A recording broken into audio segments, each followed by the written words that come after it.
Donc bonjour à tous, bienvenue pour ce 23e épisode de La tête à Papineau, le podcast de Bistro Brain. On espère que vous êtes heureux de nous retrouver ce soir, malgré la fraîcheur, on va dire, de ces derniers jours. Donc mon nom c'est Julie, vous me connaissez sûrement déjà, et nous ce qu'on aime à Bistro Brain, c'est vraiment rendre le savoir scientifique accessible et le partager à tous ceux qui veulent en entendre parler.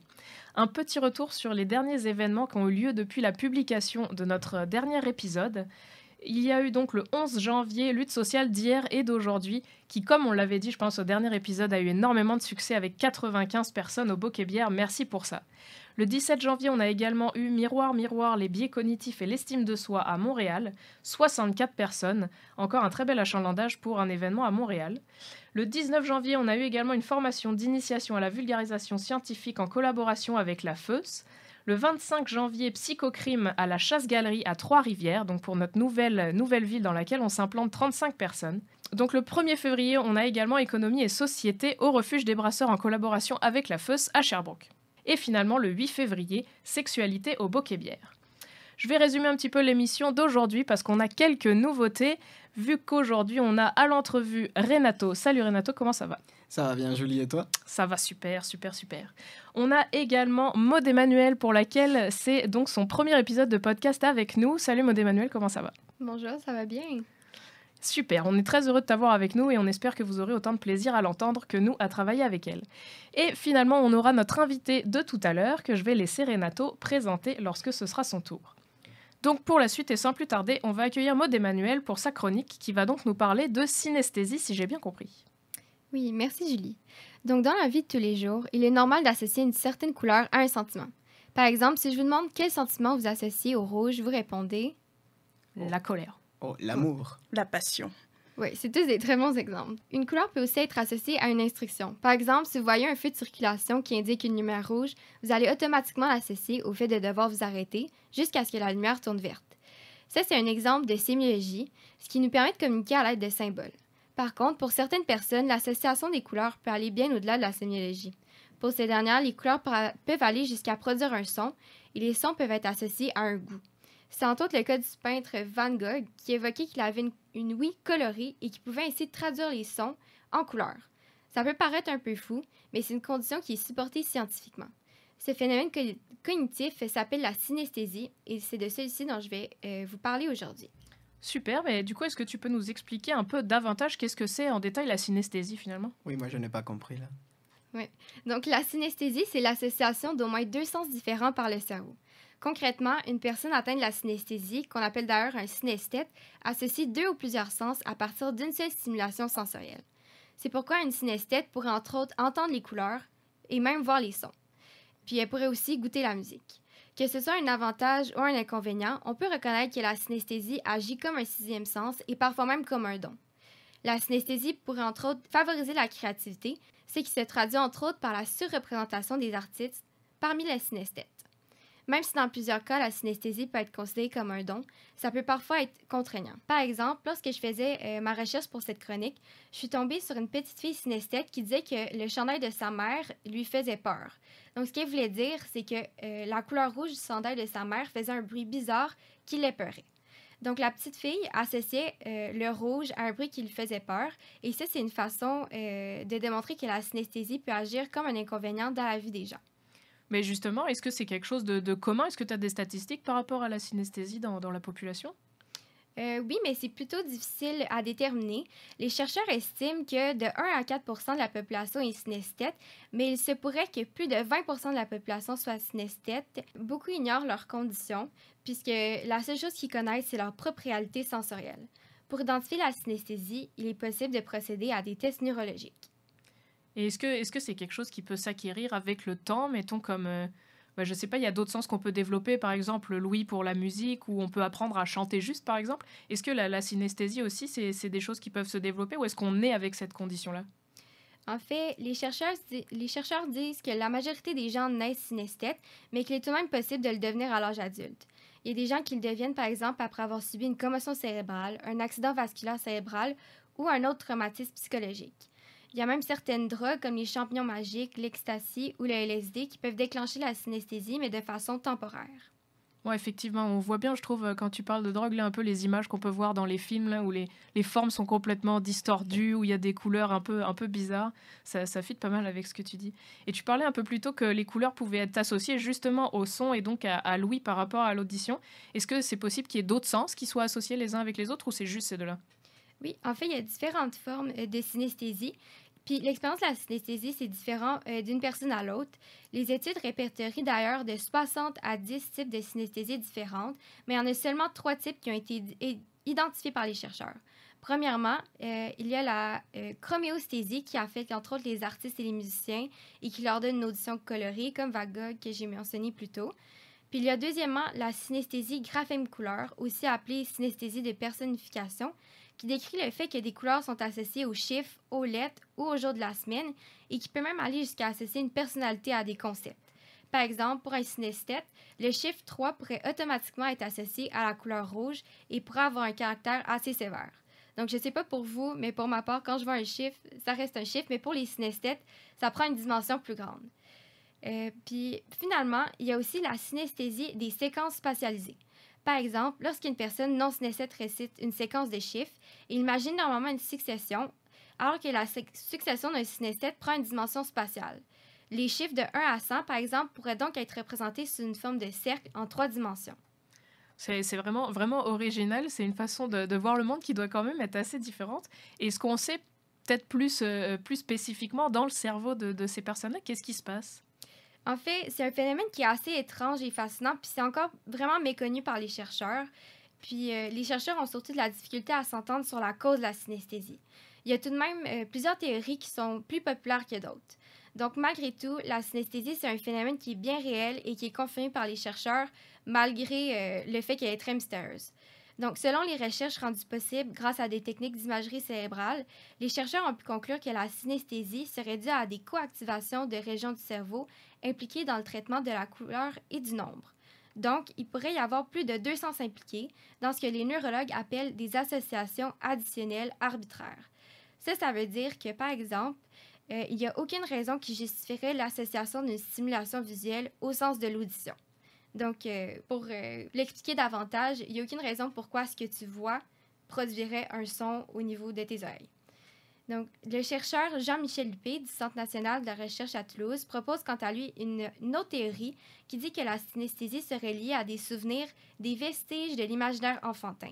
Il dit, et je cite, « Toutes ces associations remontent à l'enfance, à un âge où le cerveau est confronté à l'apprentissage de la lecture et de l'écriture, et que la synesthésie serait en fait engendrée lors du développement du cerveau. » Il propose donc que la cause des synesthésies serait liée à l'activité imaginative et créatrice de l'enfant lors de l'apprentissage de la lecture.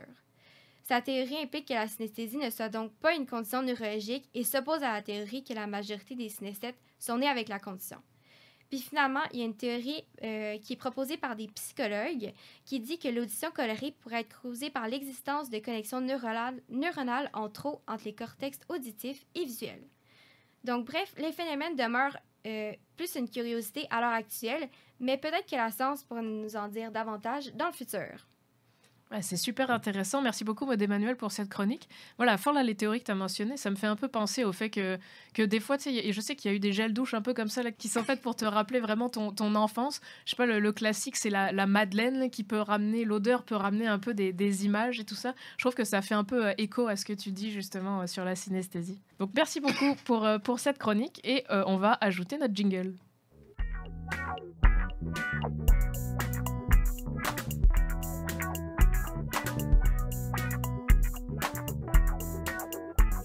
Nous voilà donc de retour pour la deuxième partie de notre épisode qui va donc prendre forme sous l'entrevue d'aujourd'hui. Renato, je vais te laisser la parole. Merci beaucoup Julie. Donc bienvenue à tous pour l'entrevue. J'ai ici en face de moi Aurélien Michaud. Donc bienvenue Aurélien Michaud, comment tu vas? Merci, merci de m'avoir invité. Je vais très bien, merci. Et toi Renato? Oh, je vais des merveilles, très content d'être ici. Donc pour que vous sachiez avant qu'on se lance, j'ai vu un petit peu sur ton histoire. Et il faut dire que s'il y a quelqu'un qui est signe de persévérance, c'est un peu notre Aurélien Michaud. Parce que, alors bon, c'est toi qui vas nous raconter toute cette histoire, mais illumine-nous. Qu'est-ce que tu fais? Qu'est-ce que tu travailles? En quoi tu travailles? Actuellement, je travaille sur les riborégulateurs. On appelle ça riboswitch en anglais, ou peut-être que vous connaissez mieux sous ce nom-là. Ce sont des structures d'ARN. Donc, si ça ne vous parle pas, c'est l'intermédiaire entre l'ADN et les protéines en général. Et en fait, ils sont capables d'avoir une certaine structure, dans notre cas, et ça fonctionne comme un interrupteur. On a juste avant un certain gène, et en fonction de la présence ou non d'une petite molécule, l'interrupteur va soit permettre l'expression du gène ou l'inhiber.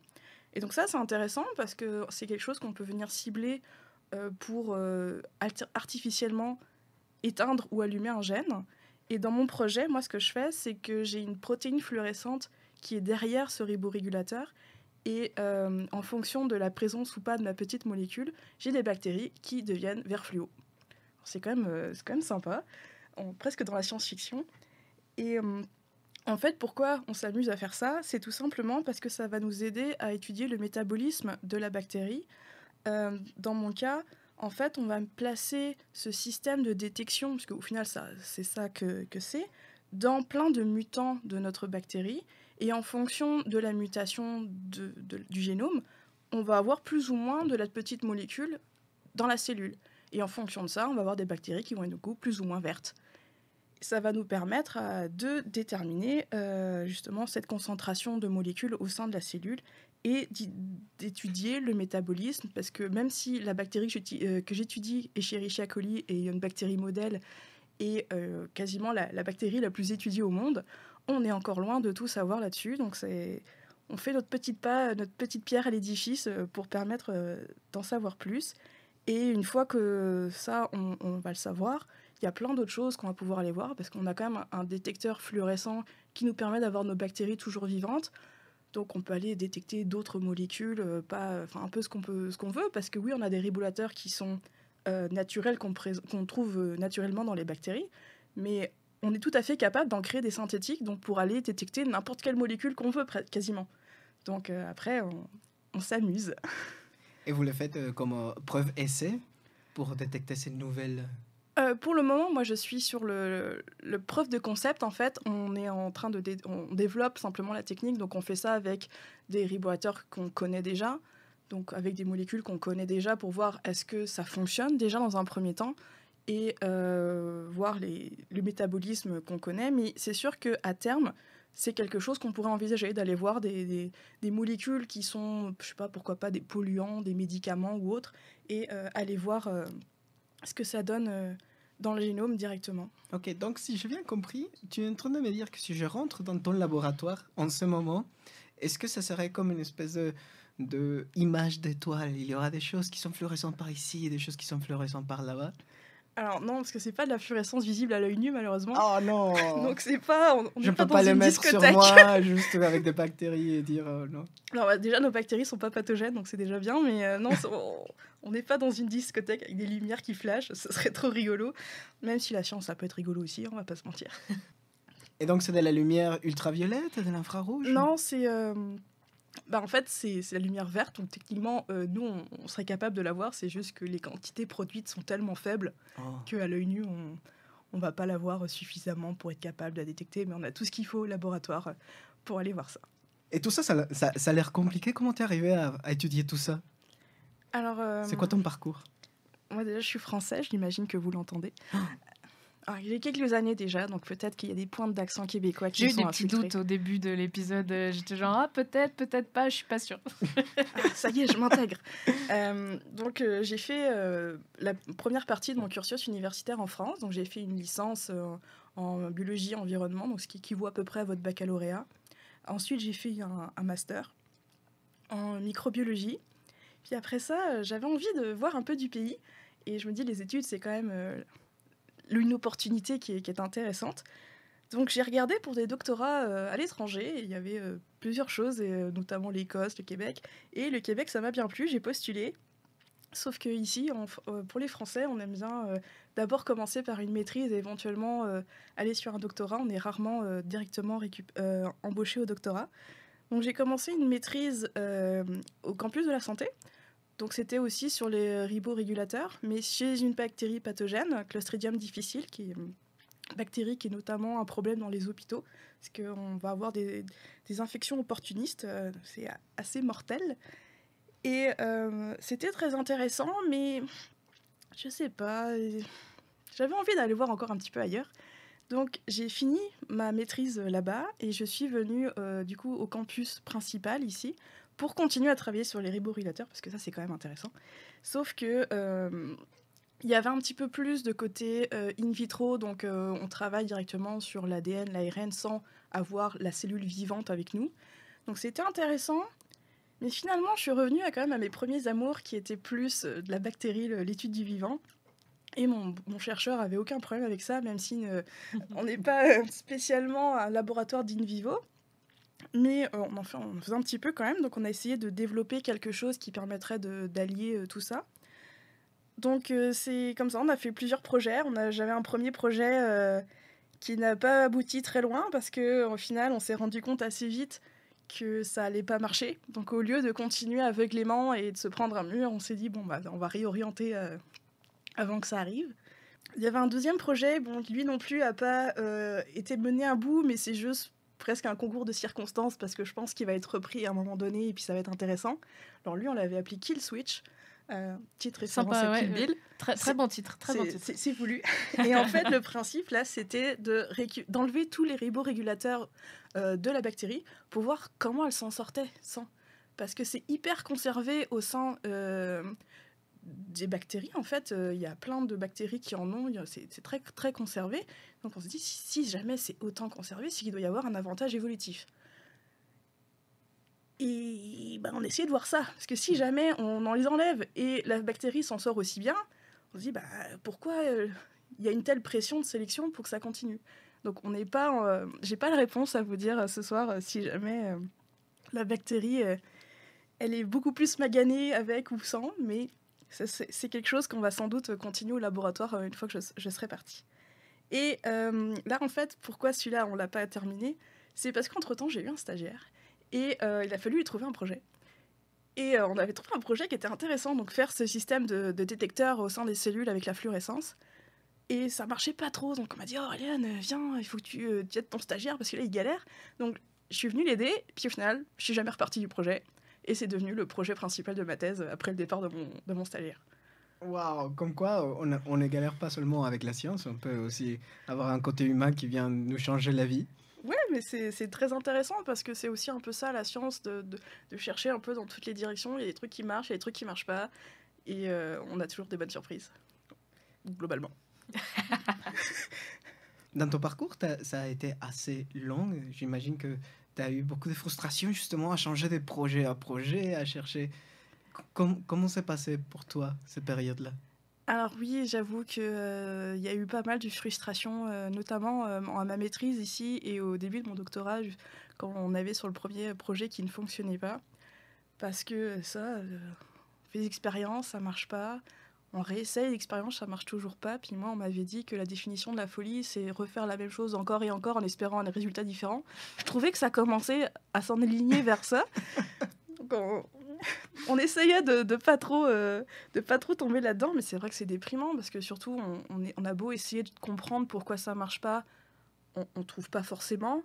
Donc il y a de la frustration, il y a de la dépression, on va pas se mentir. Le doctorat, c'est pas tout rose tous les jours, mais ça vaut la peine quand même. Et c'est ça, faut bien s'entourer avec des collègues, les amis, pour essayer de... Non, mais c'est une mauvaise passe, tu vas voir, continue, ça va marcher. Ça va finir par fonctionner, il y a des hauts et des bas, c'est normal.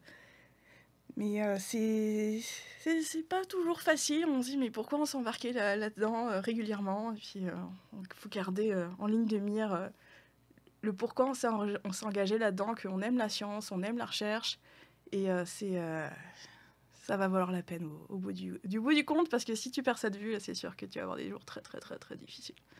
Il y a une phrase que j'aimais beaucoup qui disait que faire un doctorat, parfois, c'est passer 4 ans pour le dire aux gens qu'est-ce qu'il ne faut pas faire. Oui, c'est presque triste à dire, mais oui. Et on ne met pas souvent l'emphase sur le fait que échouer, c'est aussi avoir des résultats, parce qu'on va pouvoir avoir 15 façons de ne pas faire une expérience, mais si personne n'en parle, si personne ne montre que ok, ça a déjà testé, ça marche pas, il y a quelqu'un d'autre qui va réessayer de la même façon, puis tout le monde perd du temps. Donc oui, il faut pas avoir peur de dire que des fois ça marche pas, mais c'est quand même des résultats, ça vaut la peine d'être partagé. Incroyable. Moi, je pense que c'est motivant comme ça. Et dans ton avenir, comment tu te vois? Qu'est-ce que tu penses? C'est quoi la prochaine étape? Parce que tu es presque à la fin, non? Ah, c'est ma dernière session. C'est ta dernière session. T'es en Félicitations. Merci. Félicitations. Il est temps. Tu sais ce qui va se passer après? Voilà, je vais chercher du travail, plutôt en entreprise, parce que l'académique, je pense que ça, c'est bon, là, j'ai fait mon temps. On va aller voir ailleurs. Et il y a aussi beaucoup plus de travail potentiellement, parce que même si on aime l'académique, il n'y aura pas de place pour tout le monde de toute manière. Et donc j'espère, c'est ça, trouver une entreprise, que ce soit ici, à Montréal, pour quelques années, puis éventuellement rentrer en Europe. Parce que je vous aime beaucoup, mais la neige, au bout d'un moment... Dit-elle en plein mois de février, n'est-ce pas? Ah, mais j'ai trouvé ça de circonstance. Non, mais c'est vrai que la neige m'arrive au genou, là. Non, puis les papiers d'immigration aussi. Parce que les Span Schengen, c'est quand même pratique. L'euro aussi, c'est pratique. Il y a 2-3 trucs. La famille aussi est plus proche. Oui. As-tu un take-home message, donc quelque chose que tu voudrais dire à nos auditeurs par rapport à ceux qui souhaiteraient peut-être suivre tes pas, suivre un doctorat, une maîtrise, n'importe quoi?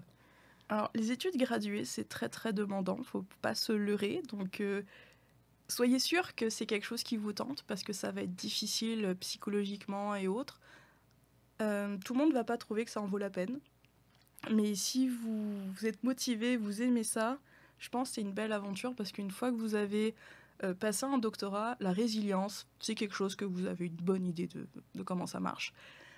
Donc oui, c'est de la persévérance, mais c'est aussi des belles expériences, c'est la satisfaction potentielle d'avoir mis sa petite pierre à l'édifice sur la connaissance globale de l'humanité, pour sortir les grands mots. Non, mais des fois, quand ça va pas bien, faut... C'est à ça qu'on se raccroche, je suis C'est bien ça, d'accord. exactement. Donc c'est ça sera difficile, mais ça vaut la peine. Merci Auréliane. Donc je pense qu'on Merci à arrive. vous. Je pense qu'on arrive bientôt à la fin. Il me faut juste une question. Ah, tu ne t'es pas sauvé de moi encore. Il faut la question qu'on pose à tout le monde. Et c'est Ouh. pour toi. Oh. Donc très personnel. Pour toi, Zut. quelle place devrait avoir la vulgarisation dans notre société? Ah, je pense qu'une place plus importante que ce qu'elle n'a aujourd'hui.